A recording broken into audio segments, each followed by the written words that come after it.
4월을 보내고 저희가 5월을 맞고 있는데요. 오늘 이 말씀이 여러분들 한 달을 또 1년을 살아가는 데 큰 도움이 되었으면 좋겠습니다. 제가 설교를 할 때마다 늘 한 가지 목표를 세우는데요.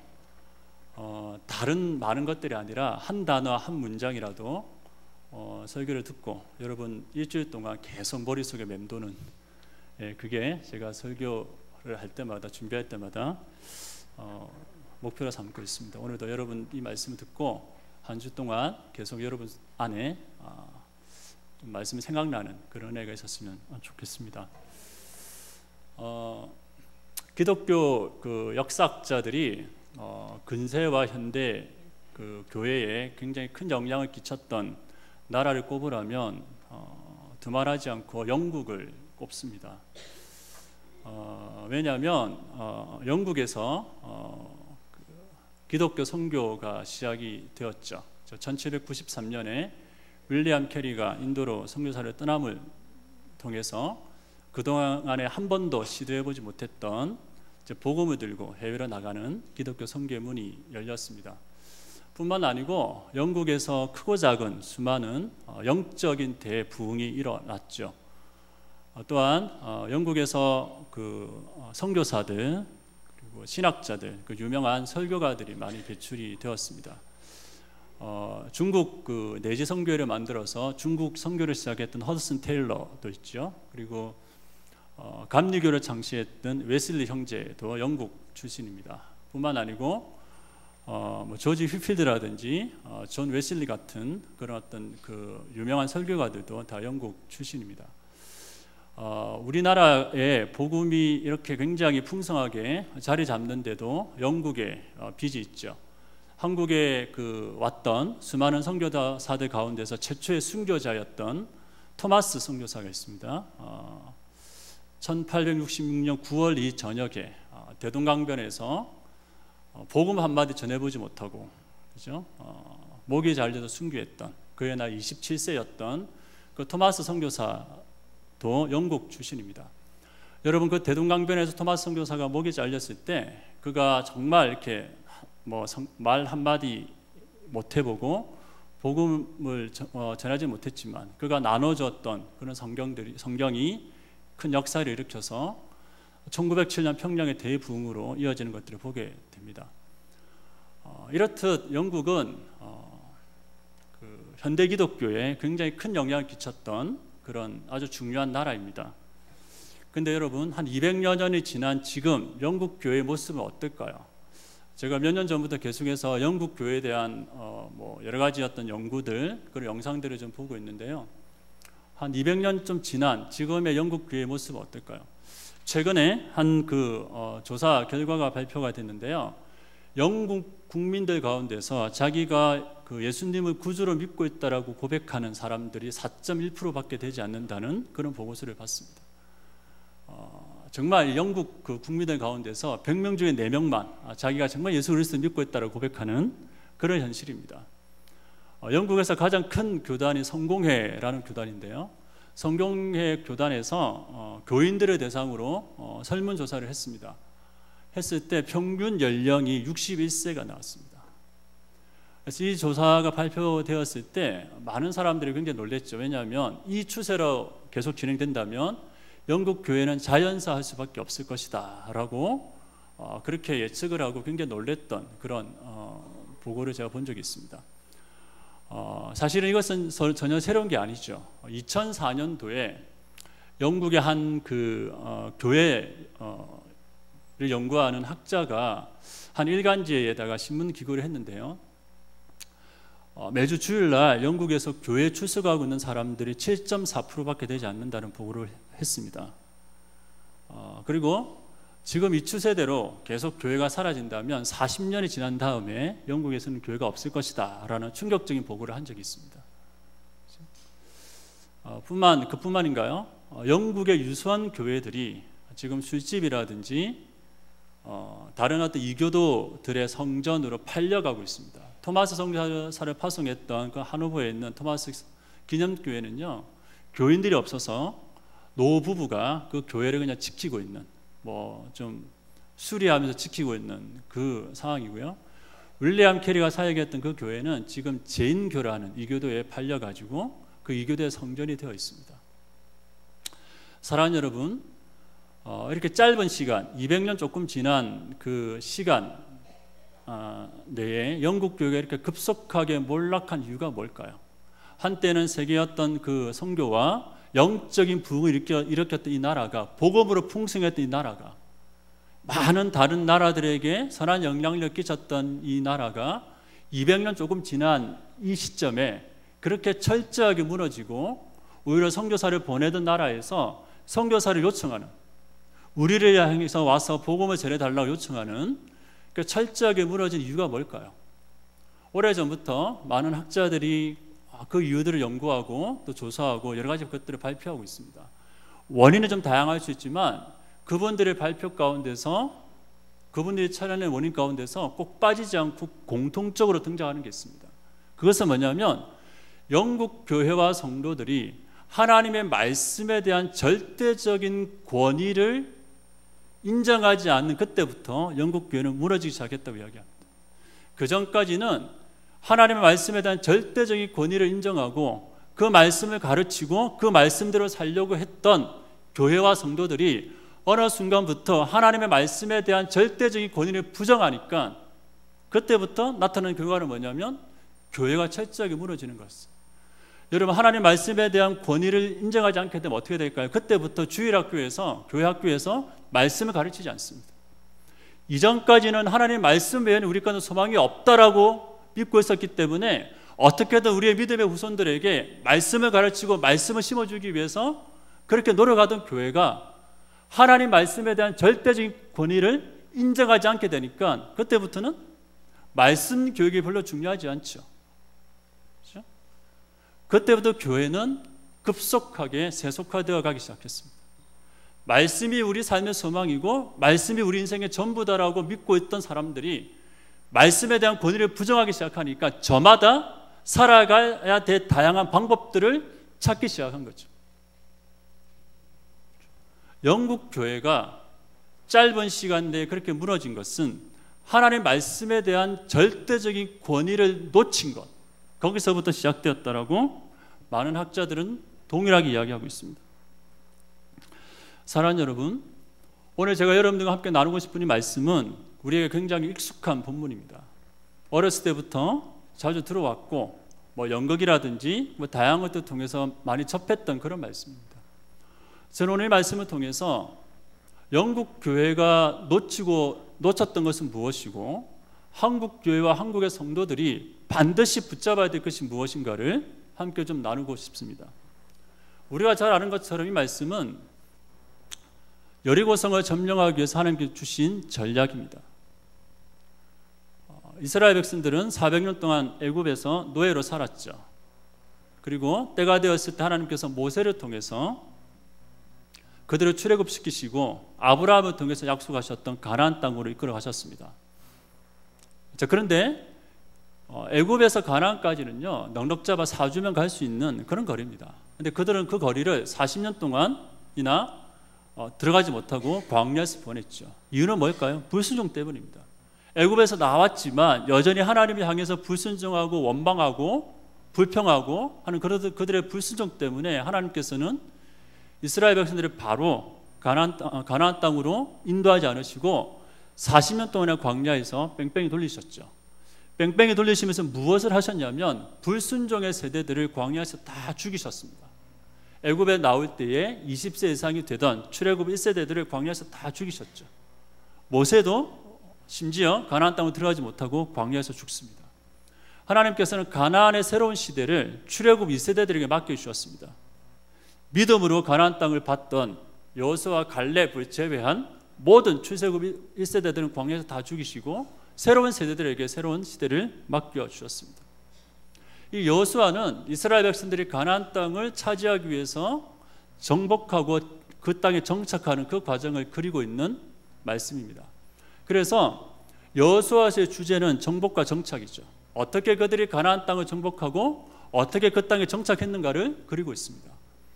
여호수아서는 1장부터 24장까지 있는데요, 1장부터 12장까지는 딱 절반은 정복에 관한 기록이고 13장부터 24장은 정착에 관한 기록입니다. 따라서 오늘 우리가 본문으로 보고 있는 여호수아서 6장은 이스라엘 백성들이 그 땅을 정복하기 위해서 치르고 있었던 전쟁에 관한 기록이죠. 이 전쟁에 관한 기록인 1장부터 12장도 1장부터 5장까지는 그 가나안 땅에 들어가서 정복 전쟁을 하기 위한 준비입니다. 요단강을 건너고, 그죠? 그들이 할례를 받고 정탐꾼을 보내고 전쟁을 치르기 위한 준비가 1장부터 5장까지 기록되어 있고, 6장부터 12장은 실제로 그들이 전쟁을 하는 그 기록들을 담고 있습니다. 따라서 우리가 오늘 보게 될 여호수아서 6장은 이스라엘 백성들이 가나안 땅에서 그 땅을 차지하기 위해서 치루었던 최초의 전투입니다. 이전에 있었던 많은 전쟁 가운데 하나가 아니고, 이제 그들은 1장부터 5장을 통해서 전쟁을 위한 모든 준비들을 다 끝냈습니다. 그리고 이제 처음으로 치르게 되는 전쟁이 바로 여리고성 전투입니다. 이 가나안 땅의 제중앙에 있었던 이스라엘 전략이 중앙을 쳐가지고 남쪽과 북쪽을 끊어놓고 난 다음에 남쪽을 치고 북쪽을 치는 전략이었거든요. 그러기 위해서 여리고성을 반드시 점령해야 했습니다. 이 여리고성 전투는 하나님께서 이스라엘 백성들에게 치르라고 말씀하셨던 여러 전쟁들 가운데서 최초의 전투입니다. 그 최초의 전투에서 하나님께서 이길 수 있다라고 주셨던 전략이 뭡니까? 오늘 저와 여러분이 읽었던 바로 그 전략이죠. 3단계 전략이잖아요. 첫 번째는 일정한 대열을 갖추는 거죠. 그죠? 앞에 무장한 군인들이 서고 7 양각 나팔, 양의 뿔로 만든 나팔을 든 제사장들이 서고, 언약궤가 서고, 백성들이 서고, 그죠? 또 무장한 군인들이 뒤따르는 그런 일정한 대열을 갖추라고 하셨죠. 두 번째는 뭡니까? 그렇게 대열을 갖추고 난 다음에 성을 하루에 한 바퀴씩 돌으라는 거예요. 6일 동안 그렇게 하고 7일째 되는 날은 7바퀴 돌아라는 거죠. 그리고 7바퀴 돌 때 제사장들이 양각나팔을 빡 불면 백성들이 고함을 지르면 성이 무너져 내린다는 거죠. 그렇죠? 세 번째는 뭡니까? 이럴 때 한 가지 조건이 있습니다. 어떤 조건이냐면 어느 누구도 그 대열에 서게 되면 아무 말도 하면 안 돼요. 그냥 옆에 있는 사람들과 수근수근 거려도 되지 않고 그냥 묵묵히 제사장들의 나팔 소리를 들으면서 도는 것밖에 없어요. 그죠? 이게 말씀의 내용이죠. 여러분, 전쟁을 치르기 위해서 준비하고 있는 여호수아와 이스라엘 백성들이 이 이야기를 들었을 때, 하나님이 필승 전략이라고 주셨던 이 이야기를 들었을 때 어떤 마음이 들었을까요? 굉장히 생뚱맞았을 거예요. 그죠? 전쟁을 하게 되면 뭐 어떤 무기를 쓰고 언제 공격하고 어디를 공격하고 이런 어떤 전략을 주시는 것들이 일반적이죠. 근데 이해할 수도 없고 납득할 수도 없는, 그리고 처음으로 치르는 전쟁에서 하나님께서 이 전략을 주셨습니다. 만약에 여호수아가 백성들과 제사장들을 모아놓고 이 이야기를 하나님께서 기도하는 중에 나에게 주셨던 여리고성을 점령하기 위한 필승 전략이 뭐냐면 대열을 갖춰서 도는 거다라고 이야기했을 때 아마 백성들은 여호수아의 지도력을 의심했을 겁니다. 아니 어떻게 저런 사람이 우리의 지도자가 될 수 있냐라고 이야기할 만큼 이 전략은 굉장히 생뚱맞고 이해하기 힘든 그런 전략입니다. 근데 여러분, 하나님께서 왜 이 전략을 주셨을까요? 그것도 많은 전쟁들 가운데 하나의 전쟁이 아니고 최초의 전투에서, 여리고성을 점령하는 최초의 전투에서 하나님께서 이 전략을 주신 이유가 뭘까요? 이 전략을 통해서 하나님께서 이스라엘 백성들에게 하시고자 하시는 말씀이 뭘까요? 단 한 가지입니다. 가나안 땅 정복 전쟁에서 이스라엘 백성들이 이길 수 있는 유일한 방법은 하나님의 말씀에 대한 순종임을 가르쳐 주기 위함이죠. 그들은 이제부터 많은 전쟁을 치를 겁니다. 7장에 아이성 전투도 나오고 뭐 많은 전쟁을 치르면서 가나안 땅을 점령해 나갈 겁니다. 가나안 땅은 400년 동안 비어있는 땅이 아니었고 이미 거기에는 가나안 7족속이 살고 있었습니다. 그들은 오랜 동안 그 지역에 살면서 문화를 형성하고 지형에 아주 익숙하고 어디가 뭐 취약점인지 다 알고 있는 400년 동안 그 땅에 뿌리 내리고 살고 있었던 사람들이 있었습니다. 그들을 몰아내고 그 땅을 차지하기 위해서 이스라엘 백성들 전쟁을 치러야 되는데, 그 전쟁에서 이스라엘 백성들이 이길 수 있는 유일한 방법은 뭐냐면 하나님 말씀에 대한 순종임을 최초의 전투에서 가르쳐 주셨습니다. 단순합니다. 순종하면 이기지만 불순종하면 진다라는 거예요. 하나님께서는 이스라엘 백성들에게 선뜻 납득할 수 없는 그 전략을 주시고, 너희가 이해가 되든 이해가 되지 않든 여리고성이 무너지기 위해서는 반드시 일으켜야 되는데, 이 말씀 가운데 순종할 수 있겠냐고 물으시면서 순종을 요구하셨습니다. 하나님이 주셨던 그 말씀에 순종하면 이들은 이기지만 불순종하면 집니다.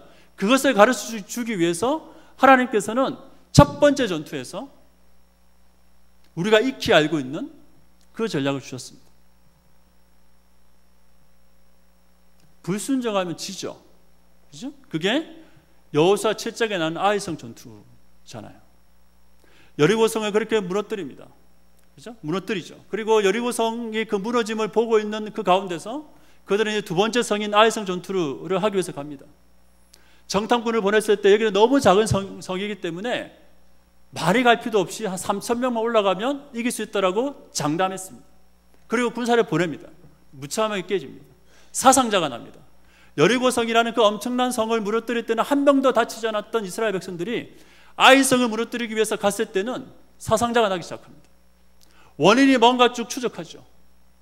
단 한 가지 이유입니다. 여리고성을 점령했을 때 하나님의 말씀대로 하지 않고 하나님의 말씀에 불순종했던 한 사람 때문에 그 전쟁을 치게 됩니다. 그 사람이 누굴까요? 7장 1절에 나온 아간이죠. 아간이 하나님의 말씀대로 하지 않습니다. 모든 것들은 다 불태우고 다 하나님께 바치라고 했지만 아간은 자신을 위해서 하나님이 드려야 될 것들을 감춰놓습니다. 그것이 드러나게 되죠. 아이성 전투에 진 이유가 뭡니까? 단 한 가지예요. 그들이 군사력이 없어서도 아니고 힘이 약해서도 아니고 하나님의 말씀에 순종하지 않게 되니까 그 전쟁에서 졌잖아요.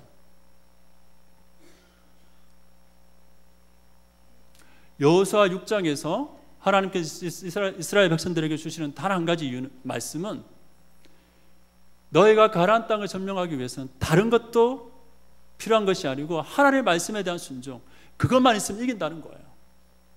사랑하는 여러분, 이 메시지는요, 하나님께서 줄기차게 이스라엘 백성들에게 주셨던 말씀입니다. 느닷없이 여호수아 6장에 와서 너희들이 말씀에 순종하면 이긴다라고 그렇게 주신 것이 아니고 이미 이스라엘 백성들을 끊임없이 가르쳐 왔던 그런 말씀이었습니다. 어디에서요? 광야에서 가르쳤습니다. 하나님은 이스라엘 백성들이 가나안 땅에 들어갈 것을 염두에 두시고 그들이 가나안 땅에 들어가서 어떻게 하면 세상에 물들지 않고 이 세상 가운데서 하나님의 복을 받으며 이기는 삶을 살 수 있을 것인지가 광야의 삶을 통해서 이미 다 보여주었습니다. 그게 뭘까요? 말씀에 순종하면 이기지만 불순종하면 진다라는 거예요. 무엇을 통해서 보여주셨나요? 만나와 메추라기, 구름 기둥과 불 기둥. 여러분 사막을 가보신 적이 있습니까? 저는 가본 적이 있습니다. 제가 96년에 소련이 막 무너지고 중앙아시아가 처음 열렸을 때 키르기즈 스탄으로 들어가서 저 중국에 있는 그 신장이라는 나라로 단기 선교를 간 적이 있습니다.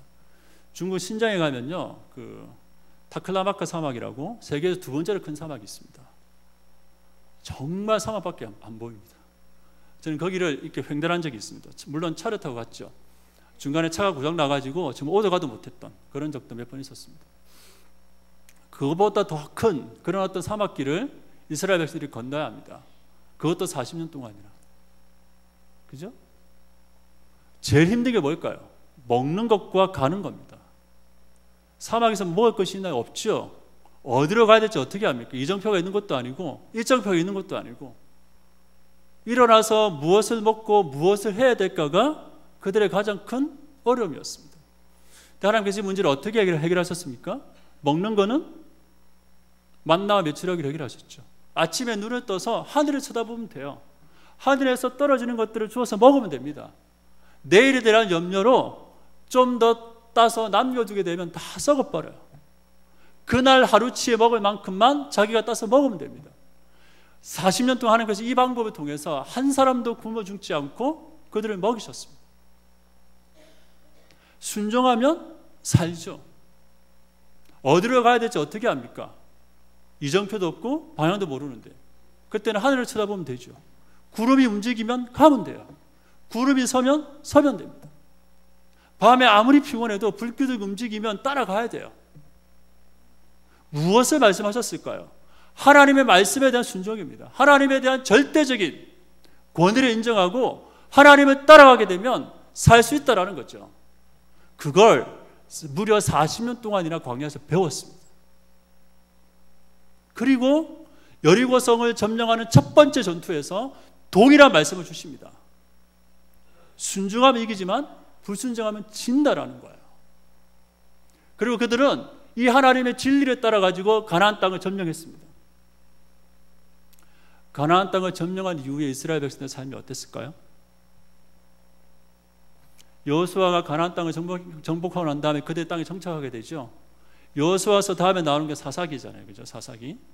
사사기는 이스라엘 백성들이 가나안 땅에 정착했을 때 띄었던 최초의 모습이죠. 왕이 없고 하나님께서 직접 통치하시는. 근데 이 사사기를 수천 년 이스라엘 역사 가운데서 가장 어둡고 가장 암울했고, 그죠? 가장 이렇게 힘들었던 그런 시기로 묘사를 합니다. 그 이유는 뭘까요? 사사기는요 4번씩이나 똑같은 표현을 써가면서 왜 이스라엘 백성들이 어두웠고 암울했고 소망이 없었던 시대였는가를 이야기하고 있습니다.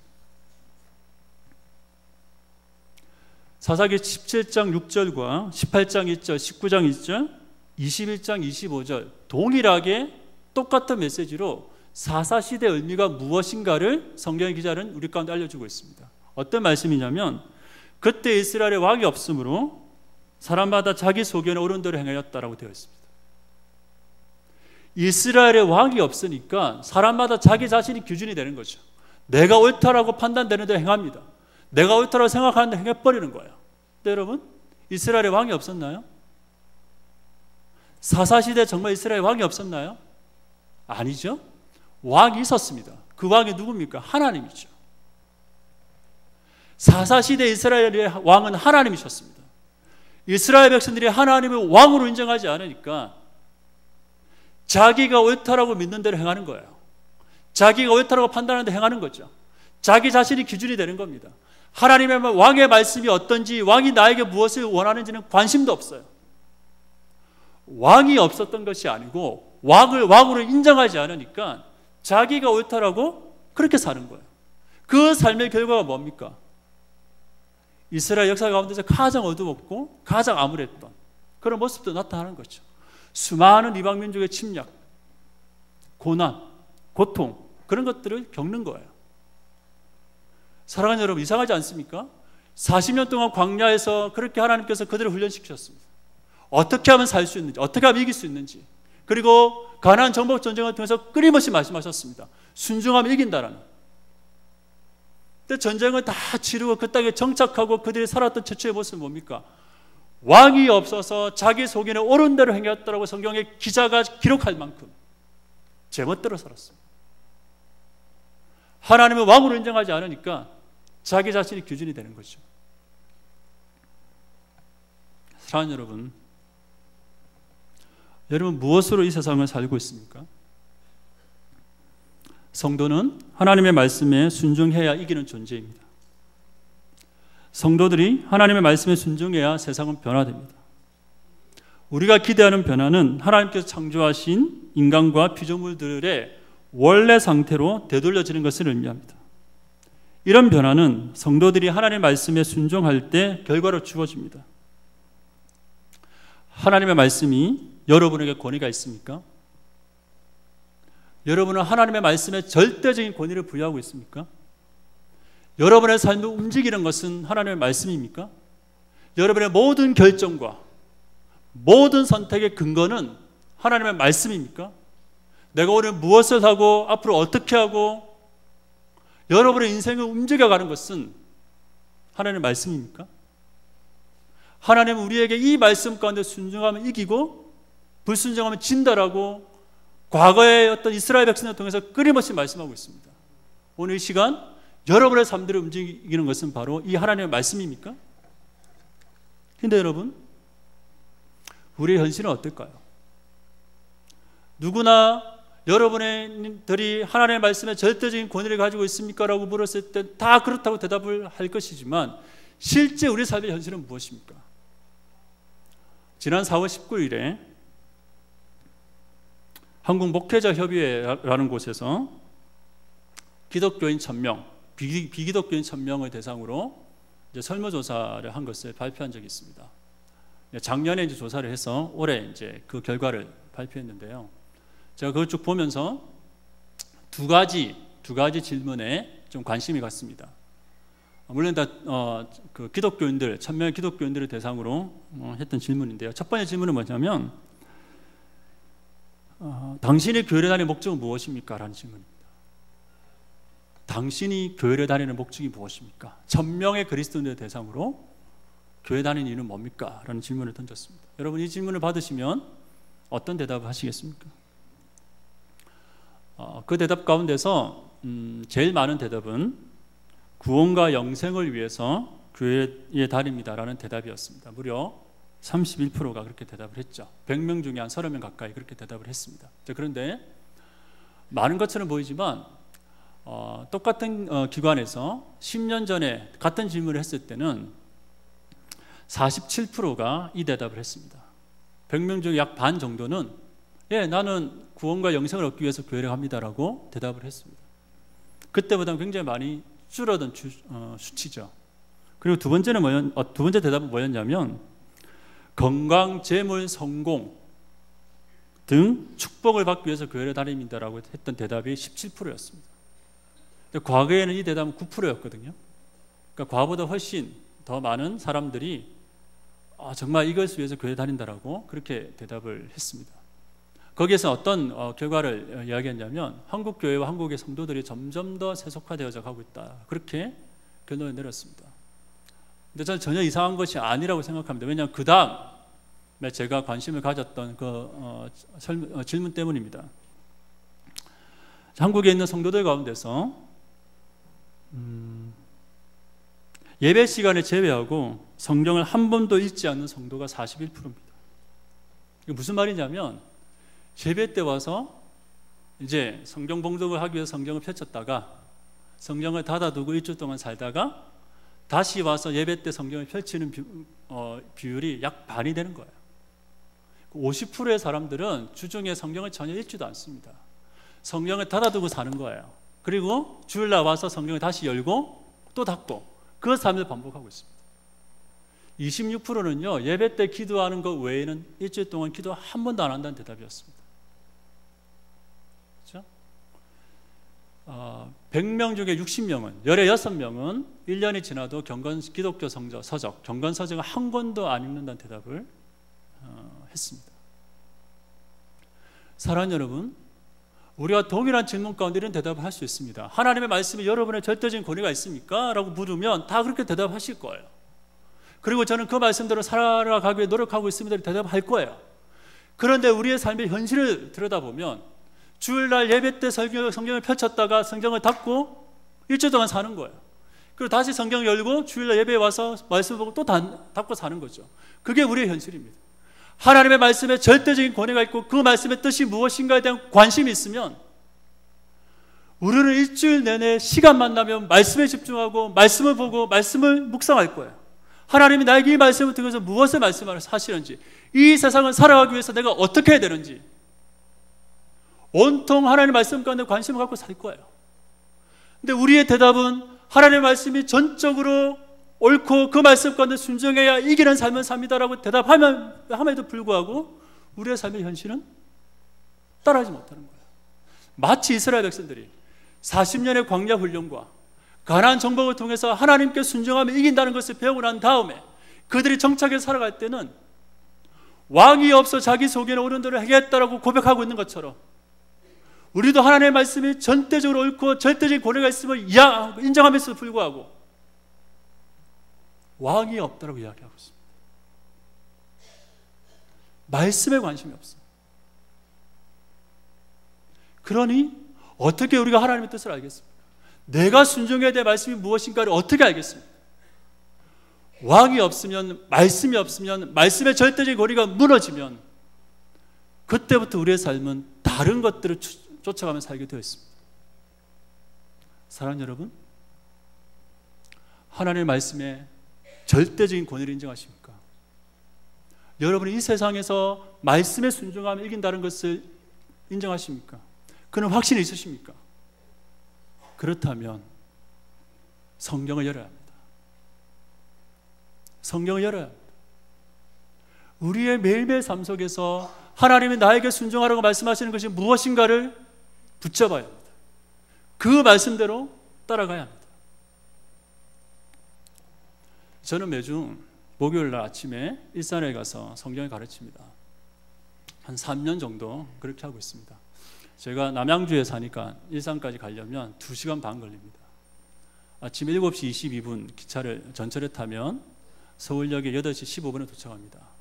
서울역에서 탄현으로 가는 경의선 전철에 타려면 30분 정도 시간이 남습니다.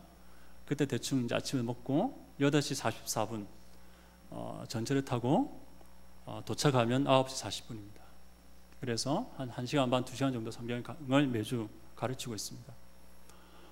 제가 성경을 가르치면서 이제 눈에 들어오지 않았던 그 한 장면들이 이제 최근에 들어오기 시작했는데요. 뭐 목요일 아침에 하니까 대부분 다 주부님들이세요. 예, 주부님들이 성경을 배우기 위해서 창교에 모이는데 언젠가부터는 이제 아이들의 손을 잡고 오는 거예요. 그죠? 방학 때. 학기 중에는 이제 애들 다 학교 보내고 유치원 보내고 하는데 이제 그 방학하면 애들 보낼 데가 없잖아요. 그러니까 데리고 오는 거죠. 안 오는 게 아니라 옆에 앉혀놓고 애들 책 읽으라 시키고 성경 공부 같이 하는 거예요. 그런데 제가 기억에 남는 몇 가지 사건이 좀 있습니다. 하나는 뭐냐면 몇 년 전이죠. 재작년인가 그때 제 이제 강의를 듣고 끝났을 때 한 그 여성도님이 오셔가지고 저한테 좀 어려운 부탁을 하나 하겠다고 이야기를 하더라고요. 그래서 어떤 뭐 내용인지 들어봤더니 자기 중3짜리 아들이 조기 유학을 미국으로 가는데 미국으로 유학을 보내기 전에 이 아들을 위해서 무엇을 해줄까 곰곰이 생각하다가 그리고 제 강의를 듣다가 얘가 미국으로 가기 전에 한 2달 정도 시간이 남는데 성경을 가르쳐야 되겠다라는 마음이 들더랍니다. 그래서 일면식도 없는 저한테 찾아와서 혹시 목사님 시간 되시면 제 아들을 위해서 성경을 좀 가르쳐 줬으면 좋겠습니다라고 부탁을 하더라고요. 제가 중학생들 가르쳐 본 적도 없는데 네, 부담은 되죠. 그러나 그 마음이 얼마나 귀합니까? 제가 2달 동안 성경을 가르쳤습니다. 매주 한 번씩 만나가지고 성경을 가르치고 성경을 읽히고 그렇죠? 그렇게 해서 미국으로 보냈습니다. 여러분 저는 그 마음이 맞다고 생각합니다. 미국으로 조기 유학을 떠나는 아들을 위해서 영어를 더 가르치는 것이 아니고 그의 인생에 가장 중요한 하나님의 말씀을 가르쳐서 보내겠다라고 그 마음을 먹었던 저는 그 부모의 마음이 맞다고 생각합니다. 우리가 우리 자녀들에게 무엇을 유산으로 남겨주겠습니까? 성경은 끊임없이 말씀에 순종하면 이긴다라고 이야기하고 있는데 그죠? 그 하나님의 말씀이 얼마나 소중하고 얼마나 가치 있고 네가 순종하고 따라야 될 그 말씀이 무엇인가를 자녀들에게 물려주지 않고 우리가 어떻게 이 세상에서 자녀들이 말씀대로 살아갈 수 있게끔 요구할 수 있겠습니까? 그 학생 지금 미국에서 잘 생활하고 있습니다. 또 한 가지는요. 최근에 제가 관심 있게 눈에 확 들어왔던 장면인데요. 보통 이제 자녀들을 다 학교에 이제 등교시켜 놓고 오시는데 한 뭐 30대 초반쯤 되는 분이신데 늘 5개월짜리 된 아들을 안고 옵니다. 맡길 데가 없으니까. 그래서 이 아들 때문에 훈련받는 거 포기하기는 싫고 늘 안고 와요.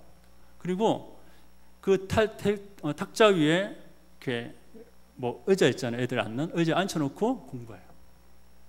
지난주에 목요일날 꽤 비가 많이 왔는데 그 비를 막 우산을 쓰면서 그렇게 데리고 와요. 아마 핑계가 되겠죠. 저 가고 싶은데 애 때문에 안 되겠다라고. 핑계가 될 수 있을 거예요. 그런데 그렇게 와요. 와서 열심히 듣고 갑니다. 사랑하는 여러분, 자녀에게 하나님 말씀이 절대적인 권위가 있고 말씀대로 따르는 것이 네 인생의 축복이고 네가 이기는 길이라고 이야기할 수 있는 부모가 되려면 우리가 하나님 말씀에 열심히 있어야 됩니다. 우리가 하나님 말씀에 열심히 있어야 됩니다. 우리가 말씀대로 살기 위해서 말씀을 배우고 말씀을 읽고 말씀을 열어야 됩니다. 그리고 자녀들이 이야기합니다. 사랑하는 여러분, 여러분의 삶을 움직이고 있는 것이 무엇입니까? 어떻게 살면 이 세상에서 이길 수 있다고 확신하십니까? 성경은 끊임없이 이야기합니다. 말씀에 순종하는 것이, 하나님께 순종하는 것이, 하나님께 절대적인 권위를 인정하는 것이 우리가 이기는 방법이다라고 이야기하고 있습니다. 얼마 전에 K-POP 스타 2가 끝났죠. 그렇죠? 아마 아시는 분들은 거기에서 우승했던 애들이 악동 뮤지션이라는 것들을 아실 겁니다. 저도 열심히 투표를 했는데, 네, 걔네들이 몽골에 있는 선교사님들 가정이죠. 자녀들이죠. 그게 끝나고 난 다음에 국민일보에서 이 두 분들을 불러다가 인터뷰를 했습니다. 제 첫 질문이 뭐냐면, 어떻게 자녀들을 양육했습니까? 라는 질문이에요. 거기에 이렇게 대답을 했습니다.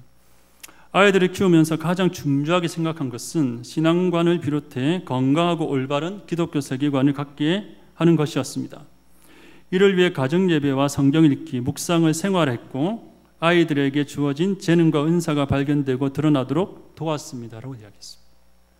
이 부모들이 가지고 있는 교육의 철학은 뭡니까? 올바른 기독교 세계관을 갖는 거예요. 기독교 세계관은 어려운 게 아닙니다. 성경으로 모든 것들을 다 분별하는 거죠. 그들의 삶에 지침이 되는 것이 성경입니다. 일어나고 있는 현상들에 대해서 성경의 눈을 보는 거예요. 그게 기독교 세계관이죠. 이 기독교 세계관을 갖게 하기 위해서 뭘 했냐면 가정 예배를 드리고 성경을 읽고 성경을 묵상하는 것들을 생활했다고 이야기합니다. 그렇게 해서 그런 아이들이 나온 거예요. 사랑하는 여러분, 여러분의 삶을 움직이고 있는 것이 무엇입니까? 어떻게 하면 이길 수 있다라고 판단하고 계십니까? 잠언서 16장 3절에 있는 말씀 한 절만 같이 나누고 마치도록 하겠습니다. 잠언서 16장 3절에 이렇게 기록되어 있습니다. 너희 행사를 여호와께 맡기라. 그리하면 네가 경영하는 것이 이루어지리라. 우리가 하는 모든 경영이란 단어가 여기서는 그냥 경영이 아니에요. works란 단어입니다. 일이죠, 일. 내가 하고 있는 모든 일. 내가 하고 있는 모든 일들이 이루어지기 위한 단 하나의 조건은 뭡니까? 나의 행사, 나의 모든 것들을 여호와께 맡기는 거죠. 그죠? 나의 모든 걸 여호와에 맡기는 거예요.